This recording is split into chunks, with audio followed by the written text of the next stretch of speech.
పరిశుద్ధం పరిశుద్ధం పరిశుద్ధం పరిశుద్ధం అంత వర్షాలు వర్షవంతవయ్యా. దేవానికి స్తోత్రం స్తోత్రం రైత, దేవానికి స్తోత్రం తండ్రి. పరిశుద్ధాత్మ దేవ, ఎక్కడే సంతరిస్తున్నావు ప్రభా, ఎక్కడే సంతరిస్తున్నావు, మా మధ్యలోనే ఉన్నావు తండ్రి. మాట్లాడుచుంది మీరే కానీ నేను కాదు ప్రభా. నీ నోటి మోచలు ప్రతి ఒక్కరిదే ధ్యానము నీకు అంగీకారంగా ఇలా చేయమని, ప్రతి బుద్ధితో నువ్వే మాట్లాడమని తరలోష్యం తండ్రి. ఆమేన్. Thank you Jesus. పరిశుద్ధాత్మ దేవ, నీకు వందనాలు ప్రభా, వందనాలు తండ్రి.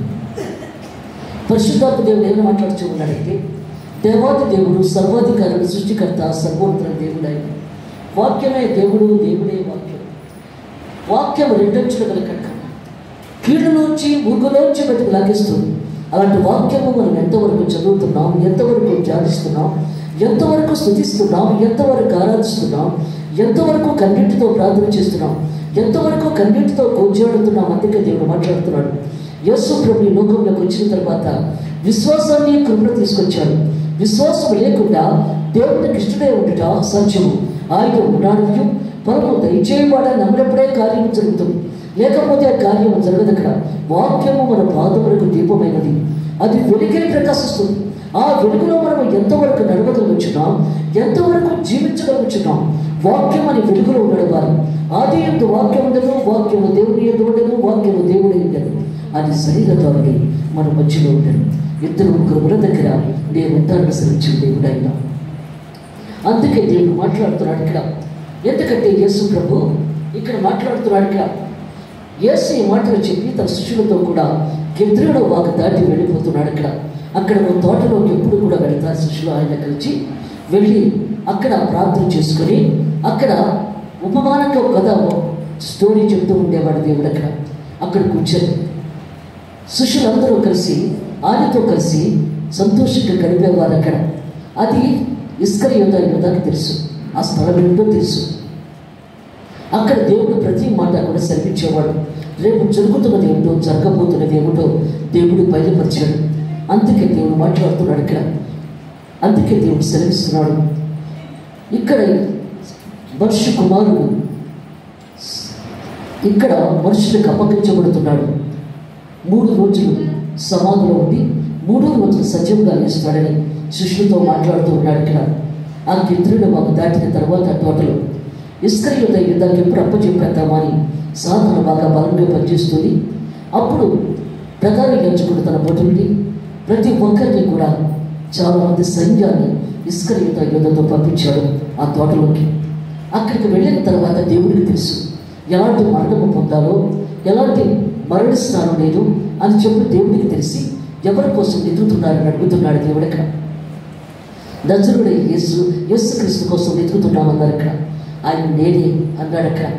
ఎప్పుడైతే అన్నాడో నేనే అనేటప్పటికల్లా జనమంతరం కింద పడిపోయారు. ఎందుకంటే ముఖం తిరిగి పడిపోయారు ప్రభు. అలా అనేటప్పటికల్లా మరలా యేసు ప్రభు అడిగాడు, ఎవరి కోసం వెతుకుతున్నారు అని. నజరుడైన యేసు కోసం వెతుకుతున్నామన్నాడు. ఆయన నేనే, నన్ను పట్టుకొని తీసుకుని వెళ్ళండి. ఎందుకంటే ఈ సైన్యమంతా ఎందుకు, ఎప్పుడూ కూడా నేను ఆలయంలో వాక్యం చెప్తున్నాను కదా, అప్పుడు పట్టుకోవచ్చు కదా నన్ను. వీళ్ళందరూ ఎందుకు వచ్చారు? కత్తులతో బుధానితో వచ్చారే, ఒక దొంగ మీదకి వచ్చినట్టు వచ్చారు మీరు. వీళ్ళందరినీ పంపించేయండి, నేను మీతో వచ్చేస్తానన్నాడు దేవుడు. అందుకే దేవుడు మాట్లాడుతున్నాడు. సర్వశక్తిమంతుడు, సర్వోన్నత దేవుడు అయిన యేసు ప్రభుకి అంతా తెలుసు. సజీవుల తండ్రి ఓ మనుషుడా పిలాతు అంటాడు, ఓ మనుషుడా అని పిలుస్తాడు. అవును, ఓ మనుషుడా, మనిషి కుమారుడు కనిపించాడు లోకంలోకి. అందుకే దేవుడు మాట్లాడుతున్నాడు. అప్పుడు వాడితో వెళ్ళాడు. వెళ్ళినప్పుడు దేవుడు సెలవిస్తున్నాడు.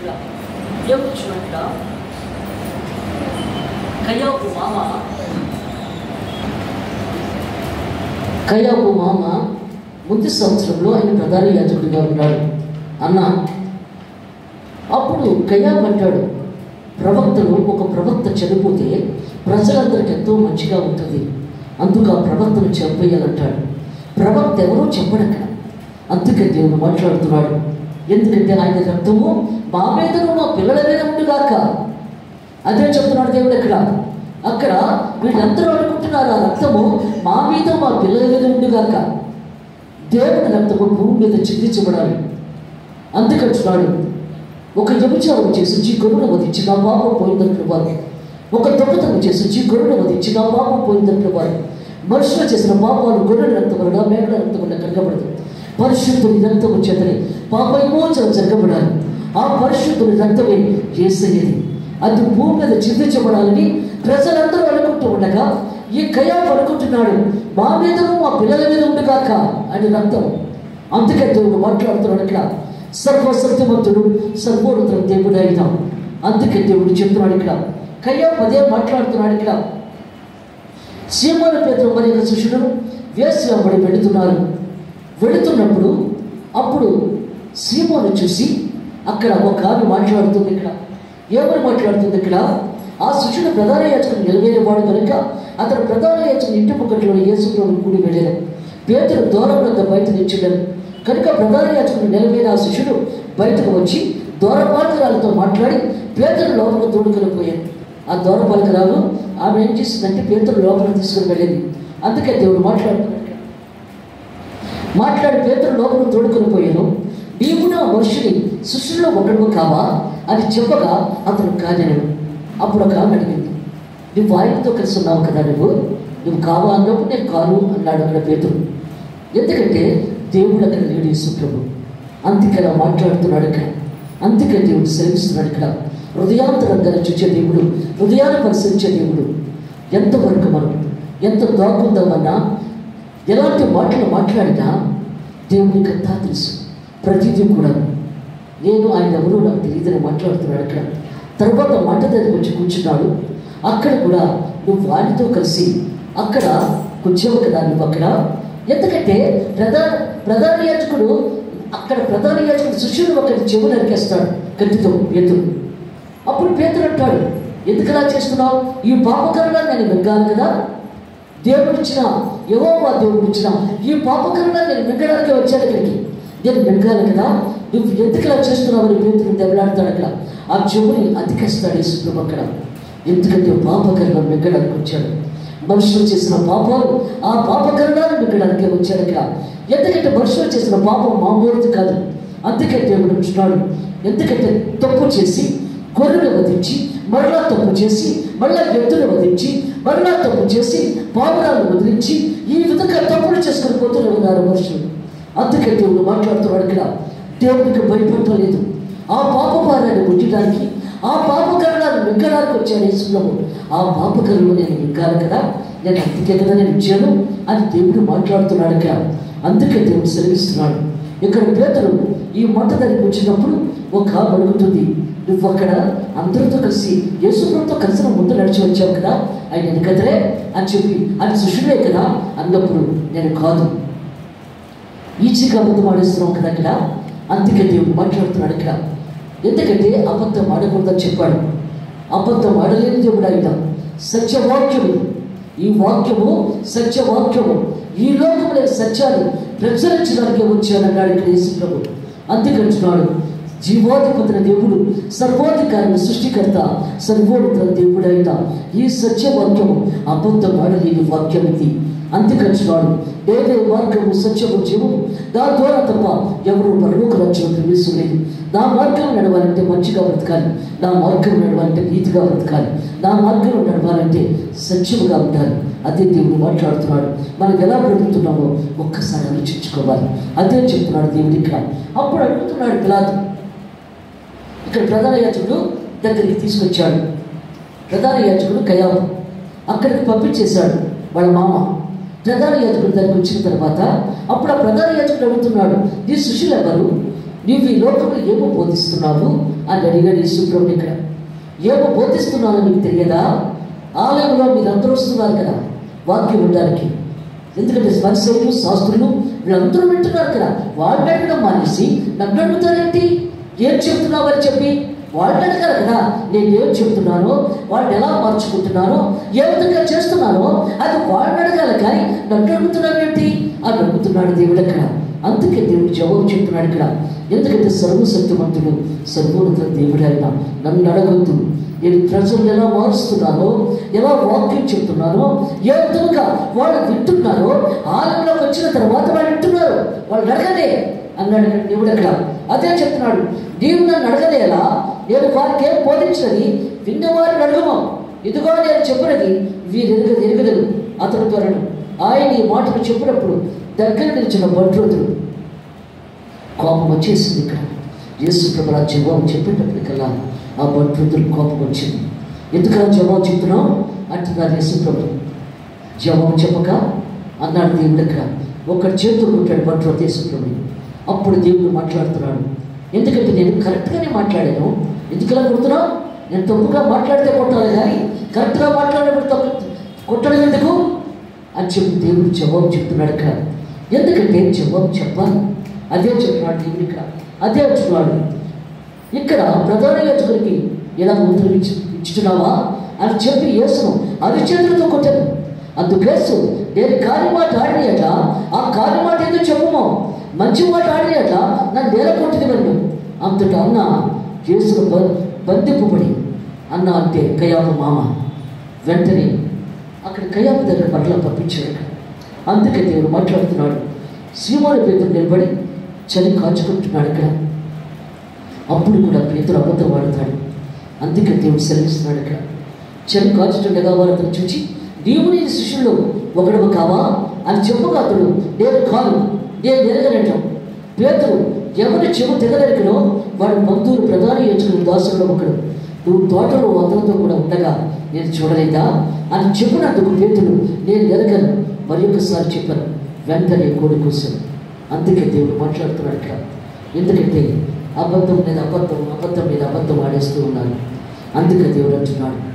ఎందుకంటే నీ నోటి మాటలు నీ హృదయం చేయడం దేవునికి అంగీకారంగా ఉంటారు, ఇష్టమైన రీతిలో ఉండాలి. అందుకంటున్నాడు నువ్వు ప్రార్థన చేసేటప్పుడు కూడా మనసు పూర్తిగా నీ పూర్ణ బలముతో, నీ పూర్ణ శ్రద్ధతో, నీ పూర్ణ వివేకంతో నువ్వు ప్రార్థన చేసినప్పుడే దేవుడు నీ బలానికి ఇస్తాడు. అందుకే దేవుడు మాట్లాడుతున్నాడు. ఇక్కడ ఇష్టానుసారంగా ప్రార్థన చేసేస్తాను అంటే కుదరదు. ఇక్కడ దేవునికి ఇష్టమైన రీతిలో ప్రార్థన చేయాలి. ద్రాక్షావళి నేను తీగలు మీరు నన్ను నలుగురు వచ్చిన బహుగా పిలుస్తారు, నాకు వేరుగా ఉండి మీరేమి చేయలేదు. దేవుడికి వ్యతిరేకంగా మనం ఏం చేయలేదు. అందుకే దేవుడు మాట్లాడుతున్నాడు. ఇక్కడ సర్వశక్తిమంతుడు సర్వోన్నత దేవుడు ఆయన. వారి కయాపు యొద్ద నుండి అధికార మందిరంలోకి యేసును తీసుకుని వెళ్ళాలనుకున్నారు. కానీ ఆ రాత్రంతా దేవుడి అక్కడే ఉంచేశారు యేసు ప్రభువు. ఎందుకంటే వారు రోజు నుంచి భోజనం వేయడానికి, కడుపు నకలకు నాడిపోతుందానికి మనుషులు కదా, ఓ మనిషి అనిపిస్తున్నాడు కదా, అలా ఉంచేశారు.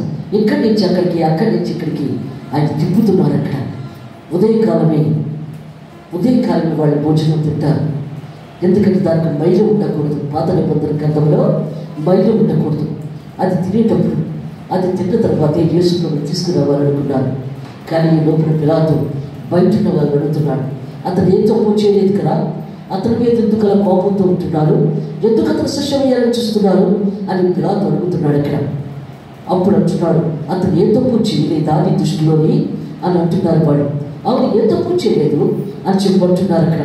అందుకే దేవుడు మాట్లాడుతున్నాడు. ఇక్కడ సర్వ సృష్టికర్త సర్వోన్నత దేవుడు ఆయన. వీడు దుర్మార్గుడు కానీ అట్లా వీరిని అప్పగించి ఉండమని అతనితో చెప్పని.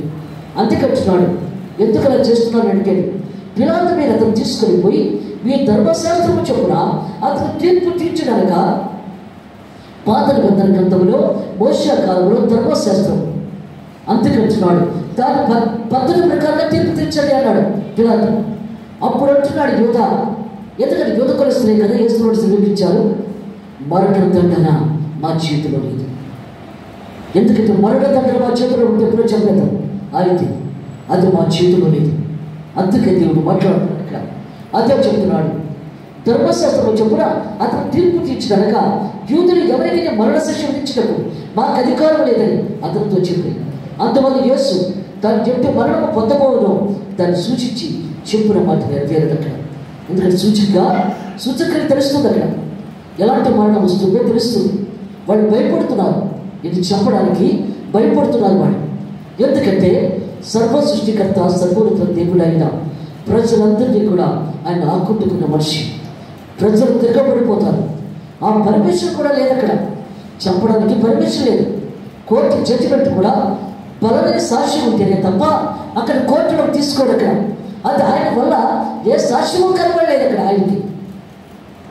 అందుకే పిలాతు కూడా అదే అంటున్నాడు, ఆయన వల్ల ఏ నేరమూ కనబడలేదు, ఎందుకలా చంపిస్తున్నారు అని చెప్తున్నాడు ఇక్కడ. అందుకే దేవుడు మాట్లాడుతున్నాడు ఇక్కడ. సర్వ సృష్టికర్త సర్వోన్నత దేవుడు ఆయన. పిలాతు తిరిగి అధికార మందములో ప్రవేశించి యేసును పిలిచి, యూదుల రాజు నీవేనా ఆయన అడుగగా, యేసుని ఎంతటి నీవే ఈ మాట అడుగుతున్నావా, లేక ఇతర నీతులను గురించి చెప్పారా అడుగుతున్నాడు యేసుప్రభు. పిలాతుతో అన్నాడు. పిలాతు అడుగుతున్నాడు, యూదులకు రాజు నీవేనా అని అడిగాడు. యేసు, నీ ఎంతటి నువ్వే ఈ మాట అడుగుతున్నావా, లేక ఇతరులు నీతో నన్ను గురించి చెప్పారా అని అడిగాడు. ఎవరైనా చెప్పారా, లేకపోతే నీకు నీవే మాట్లాడుతున్నావా అన్నప్పుడు, నేను యూదుడిని కాదు కదా. పిలాతు అన్నాడు, నేను యూదుడిని కాదు. అందుకే దేవుడు మాట్లాడుతున్నాడు ఇక్కడ. ఎలా చెప్తాను, నాకు తెలిసింది కాబట్టి నేను మాట్లాడుతున్నాను అన్నాడు ఇక్కడ. యేసు ప్రభు యూదులకు రాజు. అందుకే దేవుడు మాట్లాడు. సర్వ సృష్టికర్త సర్వోన్నత దేవుడు ఆయన. యూదుల రాజు నీవేనా అని అడిగినప్పుడు, యేసుని ఎంతటి నీవే మాట అడుగుతున్నావా, లేక ఇతరులు నీతో నన్ను గురించి చెప్పరా అని అడిగాను. అందుకు పిలాతు, నేను యూదుడినా ఏమి, ఈ స్వజనము ప్రధాన యాజకుడు నీకు నాకు అప్పగించింది కదా, నీవేమీ చేస్తావని అడుగగా, యేసు, నా రాజ్యం ఈ లోక సంబంధమేది కాదు, ఈ రాజ్యము నాకు ఈ లోక సంబంధమేది కాదు అంటున్నాడు పిలాతుతో. అందుకే దేవుడు మాట్లాడుతున్నాడు ఇక్కడ. ఈ రాజ్యం ఈ లోక సంబంధమేది కాదు. నేను యూదులకు అప్పగింపబడినట్లు నా సేవకులు పోరాడుతూ, ఎవరైనా సరే నేను యూదులకు అప్పగించినప్పుడు నా సేవకులు ఎవరైనా ఉంటే పోరాడుతూ, నా పశ్చాన్ని పోరాడుతూ, కానీ ఈ లోకంలోకి నేను కాదు. అందుకంటున్నాడు దేవుడు ఇక్కడ. అప్పుడు అంటున్నాడు, నా రాజ్యం ఈ లోక సంబంధమైనదైతే నేను యూదులకు అప్పగింపబడుకున్నట్లు నా సేవకులు పోరాడుతూ, కానీ నా రాజ్యము ఇహ సంబంధమైనది కాదని. నా రాజ్యము ఇహ సంబంధమైనది కాదు, ఇది సాధారణ రాజ్యం. ఎందుకంటున్నాడు దేవుడు ఇక్కడ, ఎందుకంటే నా రాజ్యము పరలోక రాజ్యం. సర్వ సృష్టికర్త సర్వోన్నత దేవుడు అయిన. అందుకంటున్నాడు, ఏ లోకంలో దేనికి మనము ఇష్టపడకూడదు. అందుకంటున్నాడు, దాన్ని మనం ఏం చేయాలంటే, మనం ఏంటంటే మనము దాన్ని సంతోషపడకూడదు, దాన్ని చూసి ఆనందపడకూడదు. ఎందుకంటే దేవుడు మనకి ఇచ్చిన దానితో తృప్తిపడాలి, సంతోషపడాలి. అదే చెప్తున్నాడు ఇక్కడ. నీకు ఏది ఉన్నా దేవుడికి తెలుసు, అదే ఆయనే ఇస్తాడు నీకు. సమస్తం ఇచ్చేవాడు ఆయనే, సృష్టికర్త ఆయన. అదే చెప్తున్నాడు ఇక్కడ. నాకు ఎలోక సంబంధమైనది కాదు, పరలోక సంబంధమైనది. అందుకే చెప్తున్నాడు ఇక్కడ మాట చెప్తున్నాడు దేవుడు ఇక్కడ. నా రాజ్యం ఎదు సంబంధమైనది కాదనను. అందుకు పిలాతు, నీవు రాజువా అని ఆయన అడుగగా, యేసును అన్నట్టే నేను రాజుని, సత్యముల గురించి సాక్ష్యం ఇచ్చినాక నేను పుట్టింది. నేను స్తోత్రములు.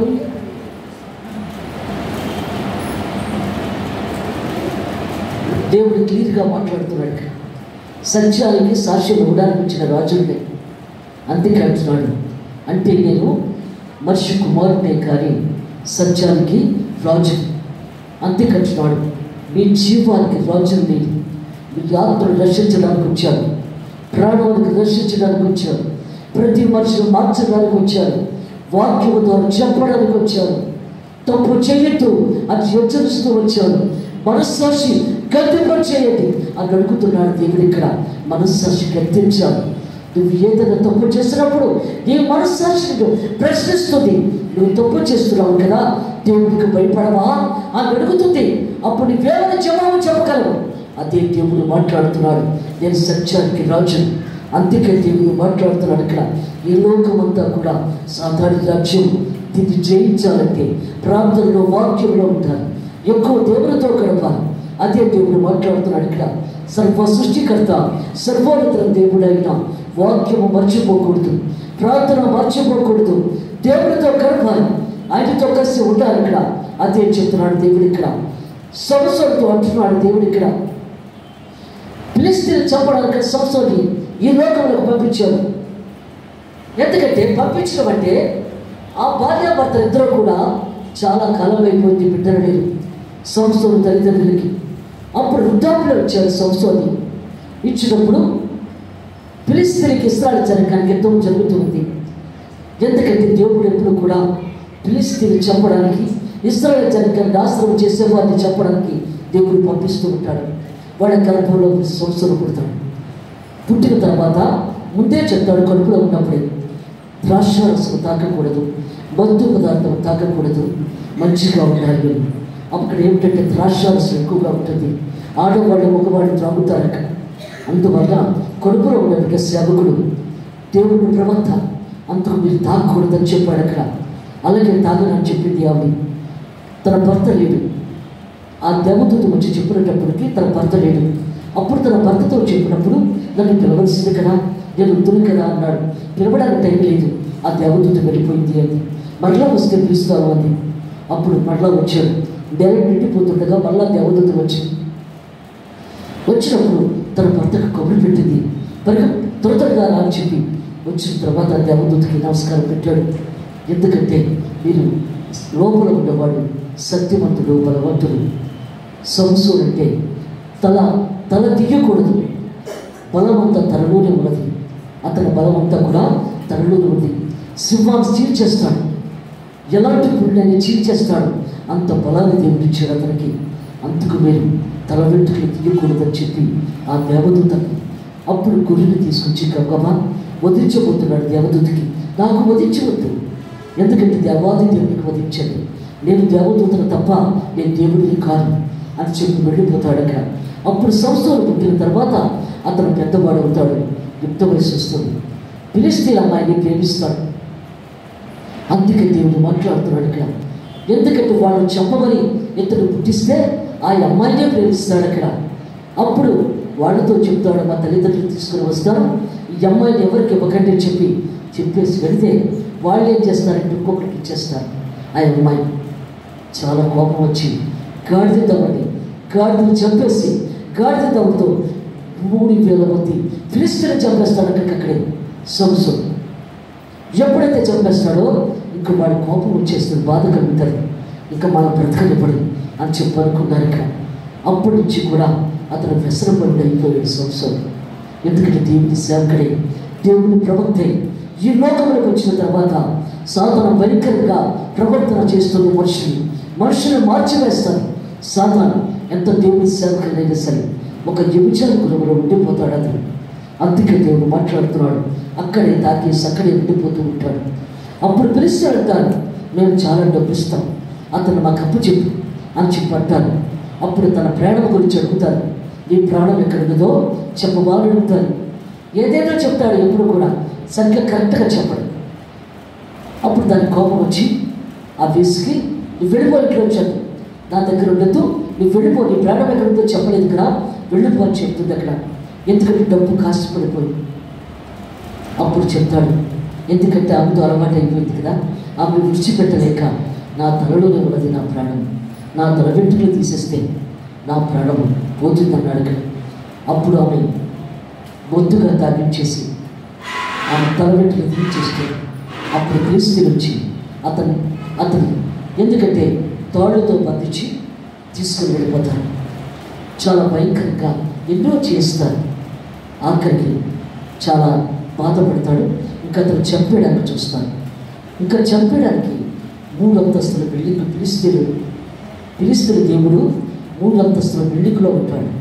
అక్కడ తీసుకెళ్ళి ఇతను ఊసలతో బంధిస్తారు.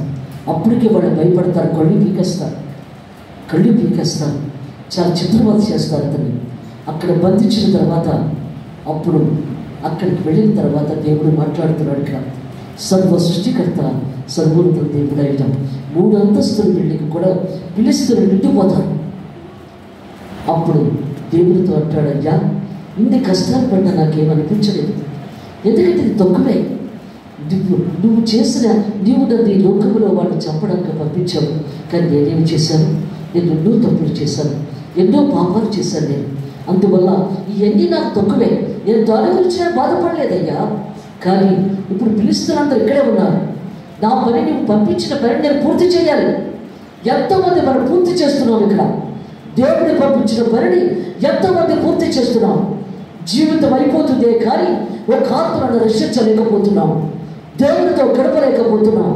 అందుకే దేవుడు మాట్లాడుతున్నాడు ఇక్కడ, ఒక ఆత్మను రక్షించాలి, ఈ లోకంలోకి మనం వచ్చిన పనిని పూర్తి చేయాలి. అందుకే దేవుడు మాట్లాడుతున్నాడు ఇక్కడ, నాకు 10 నిమిషాలు తల వెంట్రుకలు ముడిపించే వరకు నేను ఈ ఫిలిష్తీయుని చంపేస్తానన్నాడు. ఎందుకంటే కనుకొనుకుని వచ్చి రక్తమే కారుతుంది, ఏడుస్తున్నాడు దేవుని దగ్గర, రక్తమే కారుతుంది కనుకొనుకుని వచ్చి, ప్రభా ఈ అవకాశం నాకు ఇవ్వండి, నేను ఇది కూడా చచ్చిపోతాను, నేను ఎలాగను అందువల్ల ఈ అవకాశం నాకు ఇవ్వకపోతే, నేను వచ్చిన పని ఏమిటో నాకు అది నేను చెయ్యకపోతే చాలా వేదనగా బాధగా ఉంటుందయ్యా అనేటప్పటికల్లా 10 నిమిషాలు తలవెంట్రుకలు మొలిపించేస్తాడు దేవుడు. 10 నిమిషాలు తలవెంట్రుకలు ఎప్పుడైతే మొలిపించేస్తాడో అప్పుడు దీన్ని ఎందుకంటే స్తంభాన్ని కట్టేస్తారేమో, ఆ స్తంభాన్ని యెహోవా నామాన్ని నేను ఈ 3 అంతస్తుల బిల్డింగ్ని కూలగొట్టేస్తున్నాను అన్నాడు. ఒక్కసారి యెహోవా నామాన్ని ఈ 3 అంతస్తుల బిల్డింగ్ కూలగొట్టేస్తున్నాను, ఈ 3 అంతస్తుల బిల్డింగ్ కూలగొట్టేస్తున్నాను అనేటప్పటికల్లా ఒక్కసారి ఆ కూలిపోతుంది. ఫిలిష్తీయులు అందరూ చచ్చిపోతారు, సంసోను కూడా చచ్చిపోతారు. వచ్చిన పని పూర్తయిపోయింది. అందుకే దేవుడు మాట్లాడుతున్నాడు. ఎందుకంటే మనము కూడా చచ్చిపోతాం, ఎప్పుడో ఒకప్పుడు చనిపోతాం. చనిపోకుండా ఉంటాం. కానీ మనకు వచ్చిన పని ఏంటి, మనం ఏం చేస్తున్నాం, ఈ లోకంలో ఏం చేయగలుగుతున్నాం, ఎలా ఉంటున్నాం, ఎలా బ్రతుకుతున్నాం, మన జీవితం ఏమిటి అని చెప్పి ఆలోచించుకోవాలి. బ్రతుకుడు అయితే చావుతే మరీ మీరు అదే చెప్తున్నాడు. డబ్బు గురించి ఆలోచించుకో, ఆస్తి గురించి ఆలోచించుకో, దేవుని గురించి ఆలోచించుకో. అందుకే దేవుడు మాట్లాడుతున్నాడు. ఒక ఆయన మా బంధువుల్లోని ఆయన చాలా ఆస్తి సంపాదించారు. వారి తల్లిదండ్రులు వాళ్ళు కూడా, ఆయనకు కూడా చాలా మనసులో ఉండేది, ఇంకా సంపాదించాలి.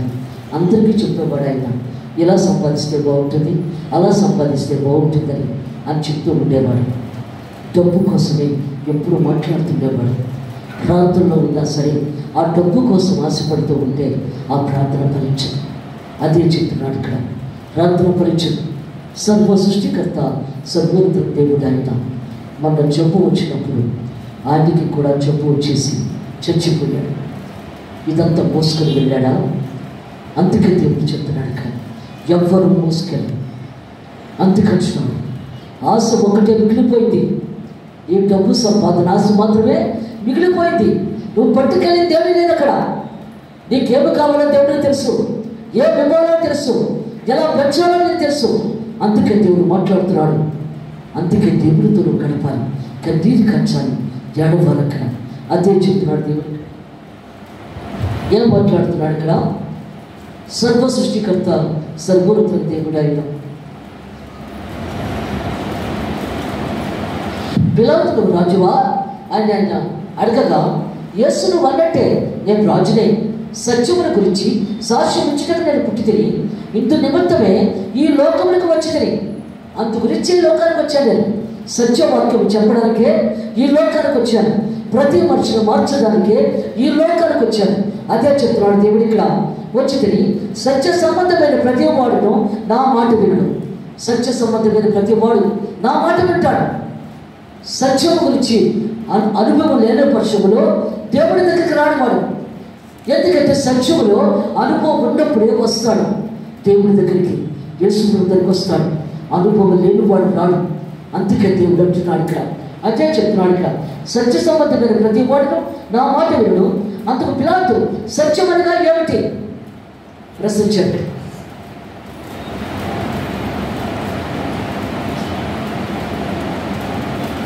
పిలాతు ప్రశ్నిస్తున్నాడు, సత్యం అంటే ఏమిటి? సత్యానికి రాజు అంటున్నావు కదా, సత్యం అంటే ఏమిటి? అబద్ధం ఆడలేని వాక్యం. దేవుడు పరిశుద్ధుడు పరిశుద్ధుడు పరిశుద్ధుడు. ఆ పరిశుద్ధుడైన దేవుడు మన దేవుడికి రావాలంటే మనము కూడా పరిశుద్ధంగా ఉండాలి. అందుకే దేవుడు మాట్లాడుతున్నాడు.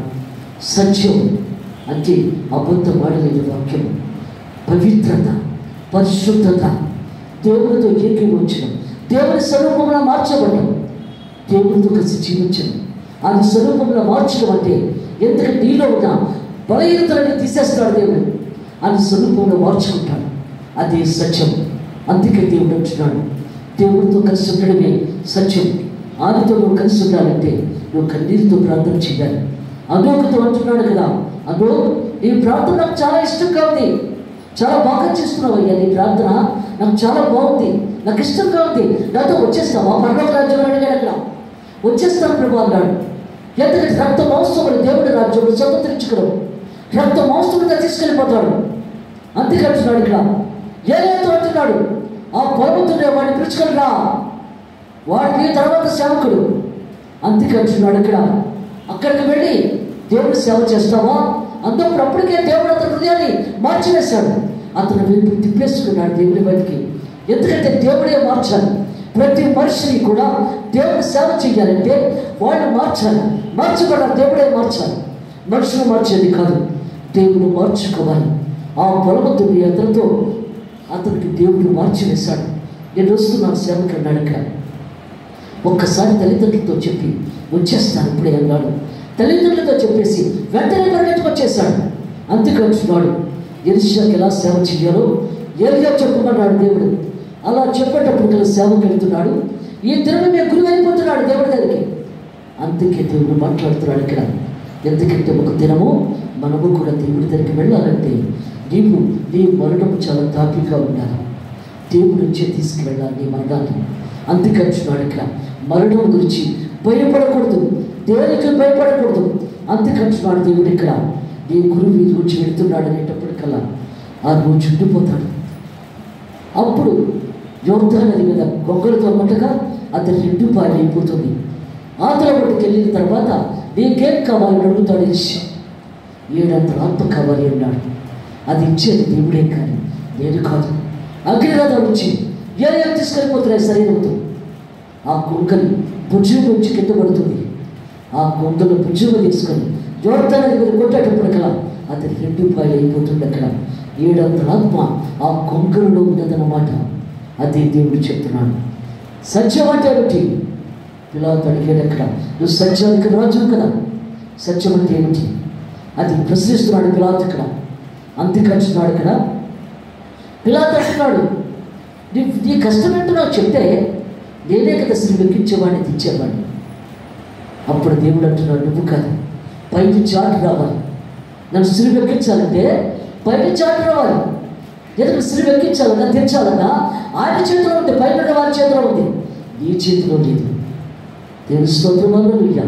సత్యం అంటే ఏమిటి అన్న ప్రశ్నకి అక్కడ జవాబు చెప్పాడు దేవుడు. అక్కడ నువ్వు కాదు సిలువ ఎక్కించేది, పైకి చాటు రావాలి.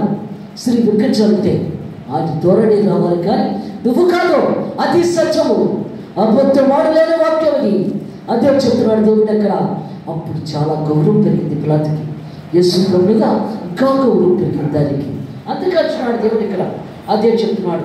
అతను ఈ మాట చెప్పి బయట ఉన్న యూదుల ఎదురు తిరిగి వెళ్ళి ఆయన యందు ఏ దోషం మనకు కనబడలేదు. ఆయనను పస్కా పండుగలో నేను ఒకరిని విడుదల చేయటం అనవాది కదా. ఒకరు విడుదల చేస్తారు కదా ప్రతి పస్కా పండుగ కూడా. మరి యూదులకు రాజు విడుదల చేస్తే బాగుంటుంది కదా, అది మీకు ఇష్టమేనా అని అడిగాడు పిలాతు. వద్దు, పరపర విడుదల చేయండి అని సిలువకి వచ్చాడు అన్నారు ఇక్కడ యూదులు. అందుకే దేవుడు మాట్లాడుతున్నాడు, ఆయన్ని మీరు విడుదల చేయొద్దు, బరబ్బని విడుదల చేయండి అనేటప్పటికల్లా పిలాతు మౌనంగా ఉన్నాడు. అక్కడ ఏం చెయ్యాలో కాలేదు. అక్కడ రేపు చెప్తాను తగ్గింది. దేవుని పరిస్థితి వర్తించక కానీ